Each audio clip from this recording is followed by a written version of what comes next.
নমস্কার বন্ধুরা, আজ নিয়ে এসেছি কাঁচা কচু দিয়ে কাঁচা ইলিশের দুর্দান্ত একটি রেসিপি। গরম গরম ভাতের সাথে দারুণ লাগে খেতে, আর এটা বানানো ভীষণই সহজ। বর্ষার দিন মানেই ইলিশ মাছ, আর সত্যিই কিন্তু বাজারে অনেক ইলিশ মাছ এসে গেছে, আর সেখান থেকেই তৈরি করেছি কাঁচা কচু দিয়ে কাঁচা ইলিশ মাছের এই রেসিপি। তো প্রথমেই আমি কচুটা কেটে নিয়েছি। কচুটা কাটার পরে এখনও কিন্তু কচুটা ধোয়া হয়নি। ধোয়ার আগে একটা কাজ করব, তাই প্রথমে আমি 1 চামচ লবণ দিয়ে কচুটা ভালো করে মেখে নেব। এই লবণ দিয়ে যদি কচুটা ভালো করে মেখে রাখা হয়, কচু তো গলা একদমই চুলকবে না, আর কিন্তু রান্নাটাও খুব তাড়াতাড়ি হয়ে যাবে। তো ভালো করে মেখে নেব, যাতে প্রত্যেকটা কচুর গায়ে নুন লেগে যায়। তারপর এইভাবে 10 থেকে 15 মিনিট রেখে দেব। এদিকে দেখুন, আমি ইলিশ মাছ কেটে নিয়েছি। এবার প্রথমেই আমি পরিমাণ মতো লবণ দিয়ে দিলাম, তারপর দিয়ে দিচ্ছি হলুদ গুঁড়ো।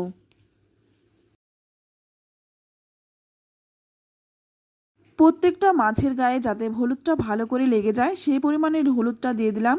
আর এখানে দেখুন দিয়ে দিচ্ছি সামান্য একটু লঙ্কার গুঁড়ো, সঙ্গে দিয়ে দিচ্ছি 1 চামচ কাঁচা সর্ষের তেল। আর এখানে যে লঙ্কার গুঁড়োটা দিয়েছি সেটা ঝাল লঙ্কার গুঁড়ো। এবার সমস্ত কিছু দিয়ে হাতের সাহায্যে খুব ভালো করে মাছের গায়ে লাগিয়ে নেব, যাতে প্রত্যেকটা মাছের গায়ে এই মশলাগুলো লেগে যায়। এইভাবে এটা আধ ঘন্টার জন্য রেখে দেব। এবারে এদিকে দেখুন, কচুটা আমি 20 মিনিট পর দেখাচ্ছি। কচুটা কিন্তু আগের থেকে অনেকটাই নরম হয়ে গেছে, আর কচু থেকে এক্সট্রা জলটাও বেরিয়ে গেছে। এবার এই কচুটা আমি একদম খোলা জলে ধুয়ে নেব। খুব ভালো করে ধুয়ে নেব, যাতে কচুর গায়ে একটুকু লবণ না লেগে থাকে। কচুটা খুব ভালো করে ধুয়ে নিয়েছি, আর কচুটা দেখুন এখানে আমি লম্বা লম্বা পাতলা পাতলা করে কেটে নিয়েছি। এবার রান্নাটা শুরু করার আগেই প্রথমে আমি কড়াই গরম করে নিয়ে এখানে 1 চামচ গোটা জিরে শুকনো খোলায় একটু ভেজে নিচ্ছি। জিরেটা একটু ভেজে তুলে নিলাম। এবার ওই গরম কড়াইয়ের মধ্যেই দিয়ে দিচ্ছি 2 চামচ সর্ষের তেল। ইলিশ মাছের সঙ্গে সর্ষের তেলটা কিন্তু খুব ভালো যায়। এবার ফোড়নে দিয়ে দিচ্ছি 1/2 চামচ কালো জিরে। একটু ভেজে নিয়েই এবার এর মধ্যে দিয়ে দিচ্ছি 4-5টা কাঁচা লঙ্কা। আর এই কাঁচা লঙ্কাটা কিন্তু একটু মুচমুচে করে ভেজে নেব, যাতে করে এর ফ্লেভারটা তেলের মধ্যে চলে আসে। তো কাঁচা লঙ্কাটা একটু মুচমুচে করে ভেজে নিলাম। এবার এর মধ্যে ধুয়ে রাখা কচুটাও দিয়ে দিলাম। এবার কচুটা দিয়ে প্রথমে 3-4 মিনিট ভেজে নেব। তো একটু ভেজে নিয়েই এবার এর মধ্যে দিয়ে দিচ্ছি স্বাদ মতো লবণ, আর দিয়ে দিচ্ছি 1/2 চামচ হলুদ গুঁড়ো। লবণ আর হলুদ গুঁড়োটা দিয়ে কচুটা কিন্তু খুব ভালো করে এবার ভাজবো। একটু ভেজে নিয়েই এর মধ্যে দিয়ে দিচ্ছি সামান্য একটু কাশ্মীরি লঙ্কার গুঁড়ো। এই লঙ্কার গুঁড়োটা আমি দিলাম, আপনারা কিন্তু নাও দিতে পারেন। শুধুমাত্র কালারের জন্য লঙ্কার গুঁড়োটা দিলাম। এবার ভালো করে নেড়েচেড়ে মিশিয়ে নিয়ে একটা ঢাকা দিয়ে 5 মিনিট রেখে দেব। ততক্ষণে এখানে দেখুন 1 চামচ নিয়েছি সর্ষে। এখানে আমি হলুদ সর্ষেটা নিয়েছি, আপনারা কিন্তু কালো সর্ষে হলুদ সর্ষে দুটো মিশিয়েও নিতে পারেন, আবার শুধুমাত্র কালো সর্ষেটাও নিতে পারেন। তো সর্ষেটা আমি বেটে তুলে নিলাম।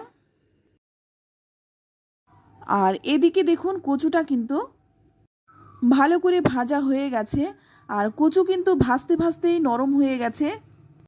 আর এই কচুটা কি গলা চুলকোতে পারে বলুন? একদমই কিন্তু গলা চুলকোবে না, কোনো ভয় নেই। একবার এইভাবে রান্নাটা করুন, ভীষণই ভালো হয় খেতে। এবার এখানে দিয়ে দিচ্ছি বেটে রাখা সর্ষেটা। আর সর্ষেটা দেওয়ার পরেও কিন্তু 2-3 মিনিট ভালো করে ভেজে নেব। তো দেখুন সর্ষেটা দিয়ে কিন্তু খুব ভালো করে ভেজে নিলাম।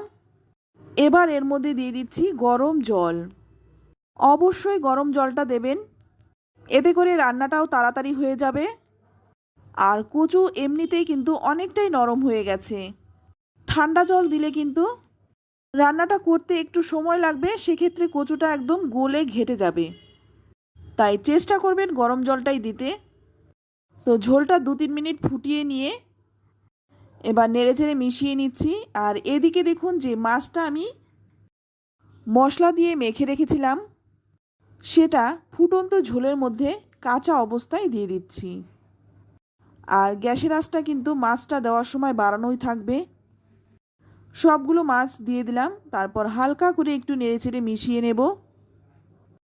যখন মাছগুলো দেওয়া হবে তখন কিন্তু গ্যাসের আঁচটা বাড়ানোই থাকবে। আর এই বাড়ানো অবস্থায় 6-7 মিনিট ফুটিয়ে নেব। এবার ঝোলটা ফুটতে থাক। এইদিকে আমি যে জিরেটা আমি ভেজে রেখেছিলাম সেটা বেটে নেব। জিরেটা আমি শিলেই বেটে নিচ্ছি, কারণ অল্প বলে শিলেই বেটে নিচ্ছি। তো বেটে নিলাম। এবার এদিকে দেখুন ঝোলটা ভালো করে ফুটে গেছে। এবার এই বাটা মশলাটা দিয়ে দিলাম। মশলার বাটিটা ধুয়ে সামান্য একটু জলও দিয়ে দিলাম। তারপর হালকা করে একটু নেড়েচেড়ে মিশিয়ে নেব। খুব বেশি জোরে জোরে নাড়াচাড়া করা যাবে না, নইলে মাছটা ভেঙে যেতে পারে। তো ভালো করে নেড়েচেড়ে মিশিয়ে নিয়ে এবার এর মধ্যে দিয়ে দিচ্ছি 3টে চেরা কাঁচা লঙ্কা। কাঁচা লঙ্কার গন্ধটা কিন্তু মাছের ঝোলে খুব ভালো লাগে। আর অবশ্যই কিন্তু ঝালটা নিজেদের স্বাদ অনুযায়ী দেবেন। একটু নেড়েচেড়ে মিশিয়ে নিয়ে আবারও কিন্তু 5-6 মিনিট ফুটিয়ে নেব। আর এখন কিন্তু রান্নাটা প্রায় হয়েই গেছে। তো দেখে বুঝতেই পারছেন রান্নাটা কিন্তু একদমই হয়ে গেছে। এবার নামানোর আগে দিয়ে দিচ্ছি 1 চামচ কাঁচা সর্ষের তেল। সর্ষের তেলটা দিলে সর্ষের তেলের গন্ধটাও কিন্তু ভীষণ ভালো লাগে। তেলটা দিয়ে একটু ভালো করে নেড়েচেড়ে মিশিয়ে নিয়ে তারপর গ্যাসের আঁচটা কিন্তু বন্ধ করে দেব।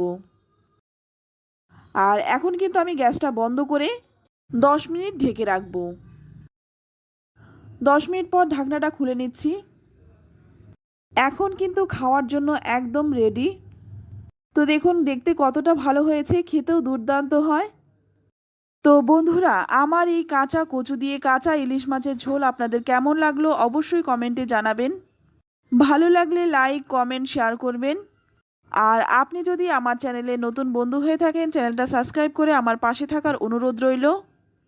আজ এই পর্যন্ত, আবারও নিয়ে আসবো অন্য কোনো নতুন রেসিপি। সকলেই ভালো থাকবেন, সুস্থ থাকবেন। ধন্যবাদ।